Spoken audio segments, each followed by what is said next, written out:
আজ বন্ধুরা তোমাদের সাথে পাবদা মাছের একটা অন্যরকম রেসিপি শেয়ার করছি। এটা শুধু টমেটোর আর কাঁচা লঙ্কা দিয়ে বানিয়েছিলাম, আর কোনো মশলাই দিইনি। চলো, এখানে দেখো কিছুটা টমেটো নিয়ে নিয়েছি আর কাঁচা লঙ্কা। এর মধ্যে টমেটোর ভাগটা একটু বেশি পরিমাণে নিতে হবে। সবার প্রথমে মাছগুলো নুন হলুদ মেখে ভেজে নিলাম, আর এখানে কিছুটা আলুও লাল লাল করে ভেজে নিলাম। তারপরে ওই তেলে একটু কালো জিরে ফোড়ন দিয়ে বাটা মশলাটা দিয়ে দিলাম। বাটা মশলার মধ্যে একটুখানি হলুদ গুঁড়ো, লঙ্কার গুঁড়ো দিয়েছিলাম, আর পরিমাণ মতো নুন দিয়ে ভেজে নিলাম। ঘরে কিছুটা কড়াইশুঁটি ছিল, এটা দিয়ে দিয়েছিলাম। এটা অপশনাল, দিতেও পারো নাও দিতে পারো।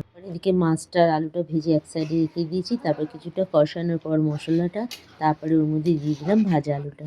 মশলার সাথে আলুটা কষালে খুব ভালো লাগে। তারপরে দিয়ে দিলাম পরিমাণ মতন গরম জল দিয়ে দিলাম, আর দিয়ে দিলাম নুন মিষ্টি দিয়ে সব কিছু ভালো করে নেড়ে আমি 20 মিনিট মতন ঝোলটা ভালো করে ফুটিয়ে নিলাম।